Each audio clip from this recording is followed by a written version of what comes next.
welcome again to my show, Searching for Integrity. My name really is John Smith. I'm searching for people with integrity. Why? Because our country suffers from IDD, Integrity Deficit Disorder. Today, we have as our guest Nancy Perpall, author of Around Which All Things Bend, and a new upcoming item, which we'll get to in a little bit. Don't want to take the book on the shelf away from their hands before they want to buy both of them. Nancy, are you there? Are you? I am. Thank you so much for inviting me. I'm a big fan of your podcast, so I'm thrilled to be here. Well, that's nice to hear. You're going to be part of the podcast. You're going to go on YouTube. Great. My YouTube channel, and of course, Mac handles most of that, so he'll be doing that. What I want to choose first. I want to do a real introduction, a lengthy introduction that I came across. It says that Nancy Perpall is a critical care nurse who became a family lawyer and applied the holistic principles of nursing to her health clients through one of those life's most difficult times, the end of their marriage. Having spent more than 3 decades breaking up marriages, she's on a mission to keep them together as a writer and speaker on the subject of relationships. Nancy knows what makes a relationship work and that what can destroy it. She's the author of the relationship novel, Around Which All Things Bend, and an upcoming relationship self-help book, Malnourished Marriage, 5 Essential Emotional Nutrients for a Healthy Relationship. Amen. Well, it deserves that. You can pick and choose in a word here and a word there, but it's capsulized there in the paragraph. So I couldn't agree with you more. Amen. Mm-hmm. Well, it's really something about this. As I was going through and looking at, the stress, and I could probably let you interview me, because did you ever have a situation in court that was similar to Kramer versus Kramer? Yes, I started practicing law around the time that Kramer versus Kramer came out, and very few fathers were achieving custody of their children, even though at the turn of the century, women really had no rights if they got divorced, and the fathers took control of the children. So things really did change. I represented a young man very early in my career. I mean, very early after graduating from law school and joining the firm that I went with. By the way, to do defense malpractice, not to do divorce work, but that's a different story, how I got involved in divorce. But he came to the office because they were billing me as a divorce attorney, and he wanted custody of 3 little girls. And the senior partner, I took the case, and, you had to write up what the new client was and what the issue was, and, an estimate of how long it would take you to resolve that case. So I did that. I submitted it. And within 5 minutes, one of the managing partners came into my office, sat down and said, "What do you think you're doing? Why did you take this case? You're never going to win. You realize that, don't you? I hope you didn't tell him you think you can get those girls for him, because that's not going to happen in this county." Well, fast forward, I did win, and I did get the girls. The partner didn't know what the case was about, and he wouldn't have taken it under any circumstances, even though the mother was not getting out of bed. The kids were, feeding themselves in the morning. The little toddler, the 3-year-old, almost got run over by the school bus. I mean, she just really was not capable of mothering these kids. And I brought in all the witnesses, and I did get these little girls, thank God for the father. And he wasn't trying to prevent her from seeing the children. He offered her a very liberal visitation, but she just was not able to be the custodial parent. So yes, and she fought tooth and nail. She was finished testifying. Not only was he the worst father, the worst husband, the worst human being, the worst male species in the Homo sapien range, and the worst primate living on the earth. I mean, she was everything. She threw everything but the kitchen sink at him. Right. So yes, I did have that experience. And I as well, without being my own lawyer. And I had a good lawyer, a guy we grew up with. And I had twin sons, and they were 11 years old. And of course, we fought the same thing. And after, I finally got the custody of the two boys. And that was, nobody had ever heard of that around here in Texas. It's a certain thing, I guess, that. No, because it flipped from fathers having really primary property, quote unquote, rights to the children. It flipped to the best interests of the children and the tender years doctrine. And so therefore, and that was a judicially made rule, as opposed to legislature, which said that fathers had control of the children if the mother sought for a divorce, which is why so many bad marriages stayed together in those times. In any event, the tender years doctrine really switched everything, and it was very hard for men after a period of time, especially the 40s, 50s, and 60s, to get custody of the boys or girls. Right. Well, you're the one to go to then. You're not practicing anymore. You're writing books now.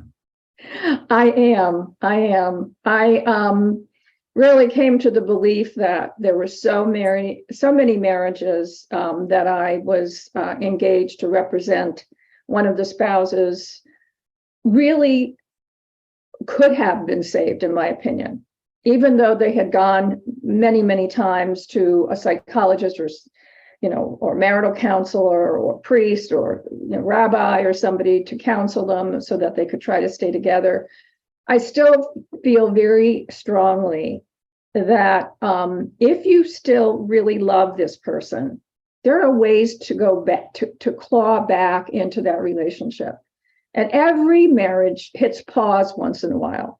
Every single marriage. I don't care how much you love each other, living with somebody day in and day out, it hits pause. And what you can do things, which is what my nonfiction book is about, and use a different lexicon to talk to them. Because after a while, we don't hear each other. All we're doing while someone is talking to us, if we've heard the same thing over and over again, is we're rehearsing our rebuttal before they even finish their sentence, because we think we know what they're going to say. And so this book is about using a different terminology. And I use the food metaphor because that's a metaphor everyone can identify with. What's healthy for our body is the same thing that's healthy for our relationships. I compare communication to water. I compare protein to sex. Protein's a building block of the body. Sex is the building block of the relationship. And, humor is carbohydrate. And I go down and I cite 5 essential emotional nutrients. And in a recent podcast, someone asked me, what is the number one reason in your over 30 years of experience? What's the number one reason that people get divorced? And I said, I've come to understand and believe that it's not the infidelity. It's not lack of sex. It's not financial issues. It's the fact that they were not completely aligned from the very beginning. They were mismatched in some way, shape, or form.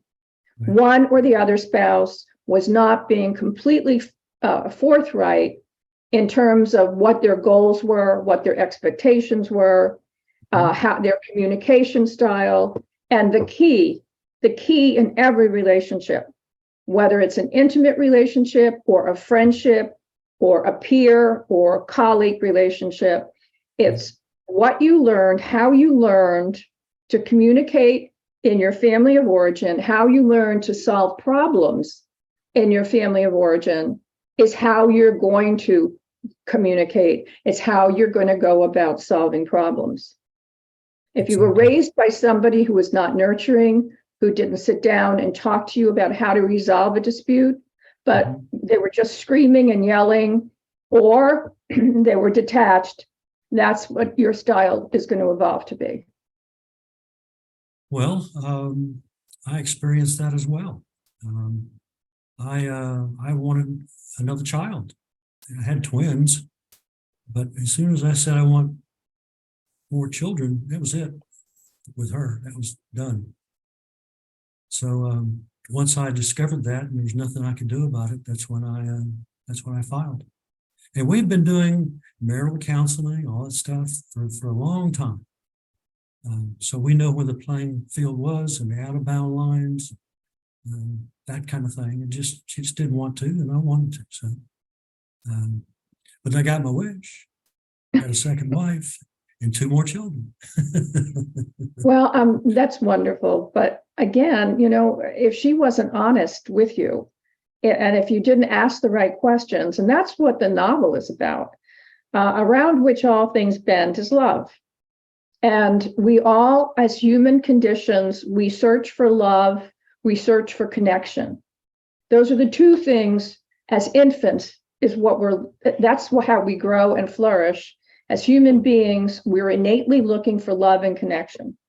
And sometimes when you meet somebody and you think that there's that connection, if you don't ask the right questions, which is what I talk about through dialogue and through different scenes and plot twists in this novel, if you don't ask the right questions before you get married, after you get married, you're not going to have the happily ever after, I can guarantee you. It's going to be fraught with dissension, arguments, misunderstandings, hurts. And we all know what happens. If you're hurt in a relationship, you withdraw or you detach. Well, withdrawing and detaching is basically the same thing, or you get angry. And, you either hold it in until, it comes out like a volcanic eruption. I mean, we're only human, and there's just so much we will take. And in the book, I explained that we bend and bend and bend to get love and give love until there's a point that we break. And that's what Around Which All Things Bend is about. You bend and bend and bend, but at some point you see something, or something is said to you, or you discover something about the other person, and that's it, and it breaks the relationship. Right. And you have to be careful in your analysis of those things, and you might get the wrong, it needs to be more than just one issue, maybe 3 or 4, 5 or 6 over time. But that's where the guidelines are, and that's what's in your novel. And, it is. You need to talk about what are your first of all, you need to talk about your family of origin. How, when you grow up, did you ever spend a night with your head under a pillow so that you could muffle the sounds of your parents fighting? Did you fight with your brothers and sisters? How did you guys resolve things in your family? If your parents are divorced, if the parents of this individual is divorced, do you know what caused the divorce? What happened in your parents' marriage? Because that's going to be mirrored, I guarantee you.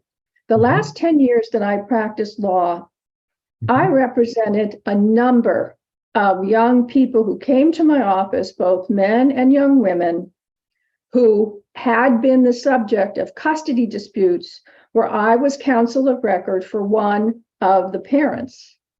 And they remembered me, and they came to me for their divorce. The cycle continues. We live what we've learned as children.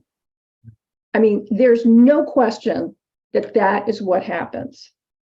And I think Esther Perel, who, I just read everything she writes and go to all of her lectures when she has a live lecture. She's a brilliant psychologist. She wrote Mating in Captivity, which I recommend to all of your listeners. It's an outstanding book. The audiobook is read by Esther, and she says, tell me how you were loved as a child, and I will tell you how you're going to love. And then she explains it. And, everything she says is so full of wisdom and research. And the same thing for Brene Brown. Brene Brown, I think everyone knows who she is from that TED Talk. Brilliant Texan, by the way. She That's talks right. about the research. Yes, she talks about the research and love and connection and how you really have to listen Right. to what somebody's saying and not be rehearsing your response before they're even finished with their thought. Well, you have to have those tools, and you must have had some experience in using those tools. Why don't you reach in the bag again and bring them out? They rusted, they're rusted. And that's my part of it. If I were to do it again, I would do it again, and along those lines. The love is gone, but we're still friends. Mm-hmm. And of course, you can't really get by Thanksgiving or Christmas with everybody around. So, the twins are 53 years old. Oh my goodness. Yeah. So maybe 52. Well, you should be very proud of yourself that you raised these two, successful, men who are 50 isn't even middle-aged anymore. It's just, they're just getting to be wise a little bit. Mm-hmm. It's true. But true. no, I mean, I think, the things that really need to be discussed are, what's your family of origin? And you talk, I mean, I've really studied, of course, I had 3 months of psychiatric training, and I learned a great deal about personality and, illness and health, and during that period of time and throughout my nursing training. But in any event, I've really studied, relationships and studied those who are really forefront. John Gottman, who's a researcher, the quintessential researcher for relationships. At the Gottman Institute, highly recommend, Googling him. And, he has great blogs, great letters, great information. And, he says that what you really need to do is talk about what are your life goals? I mean, you're an accountant now. Do you see yourself being an accountant in 10, 15, 20 years? If we get together, what's your ultimate passion? Do you want to be a bartender? Do you want to be an ice cream salesman? Do you want to be a balloon salesman like Up? I mean, what is it that you would do if you were able to follow your passion? Those are the things that need to be discussed. Sex needs to be discussed, and it needs to be discussed candidly. They say there are 3 F's. You need to discuss what your feelings are about it. In other words, do you think sex is just something that's naturally going to flow and we're going to have a nice, vibrant sex life our entire marriage? Or do you think it's something that we're going to have to work on? And, frequency. How often are you expecting that we're going to have sex and you consider it healthy? Are you wanting it every day? Are you wanting it once a week? I mean, what's the frequency? And if you're in your early 20s, of course, you're going to want it every day. But you need to branch out and say, okay, I've had a baby, we now have an infant. Realistically, that child is going to supersede our needs.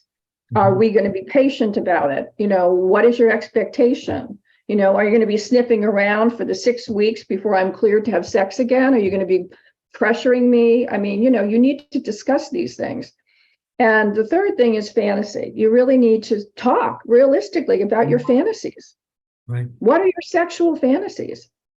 And, if people would just, of all magazines, Bride Magazine came out with an article, June of 2022, that everyone who's getting married now should look into premarital counseling. Mhm. And there are actually free master classes on the internet for premarital counseling. Now, I don't think they're all that great, but it's a jumping off point, and it's a conversation starter. And if the person that you're thinking about walking up the aisle and, spending the rest of your life with doesn't want to even entertain the idea of premarital counseling, then you're with the wrong person. Right. The conclusion of all of that, questions and answers, is always not going to happen, not this, not that, not going to happen. It's just, but then some people, they kind of rely on that. I've always been successful at it before. But it's a bigger stake you play with here. Mhm. So all my children are happily married with children. Happy with that. Tell us about the malnourished. Well, the malnourished marriage, again, is a metaphor. Everybody knows what it means to be malnourished. Everyone knows what the impact is on your body if you're malnourished. You don't have to be a baby in Ethiopia with a swollen belly. You can be malnourished. That's really starvation. Malnourished means that you're still living and working with a partner in a relationship, whether it is a marriage or just a relationship where you're both living together and really partnering up for life. You can become bored with it. You can become disenchanted because from your perspective, there may not be enough sex. There may not be enough excitement, which again goes back to the boredom. There may be financial issues, and you really need to discuss these financial issues before you get married. To find out that the person you married, and it's all over Instagram, how fabulously in love you are and what a great party you had, and to find out that that person has $50,000, $60,000, $70,000 worth of school and credit card debt after you get married, who's going to pay that? Yeah. Who's going to pay that off? And if you do contribute and pay it off, you're not going to get credit if something happens at the end of the marriage, unless that's in writing and that person agrees. It may very well be considered by a judge to be a contribution, a normal contribution in a marital relationship. So, you have to really, in this day and age, let me put it this way. If you got on a plane and you heard the pilot come on and say, we have a 50% chance of getting to our destination today, what would you do? To find on the plane. Pardon? Find another plane. You wouldn't stay on the plane. Okay? Okay. Now, think about this. The first marriage has, and they say it's really not 50%. No, it's 47.8%. But let's just say, round it up to 50%. You have a 50% chance of really being successful in a first marriage.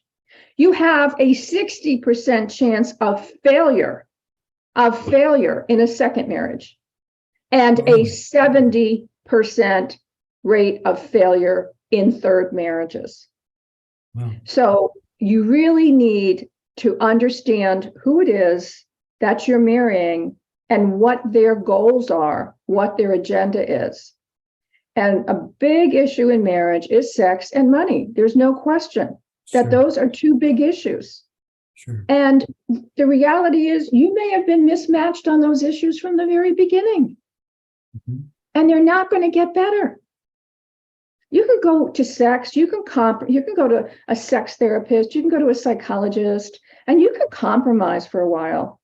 But eventually, I'm telling you, you bend and bend and then you break. And that's what happens in marriages. And so my goal is to try to help people get back, get realigned in the malnourished marriage by using different techniques, by saying, I feel like our marriage is really dehydrated. Instead of storming into a room and saying, would you put that effing phone down? Would you look at me and stop looking at the computer? I'm trying to talk to you about something. That's not going to open the ears of the person to whom you are speaking.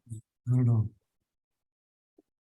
But if you approach it like, I feel like our marriage is really dehydrated.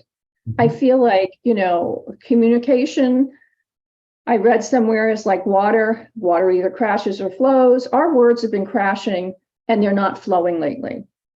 And I'd really, I love you and I loved how we were.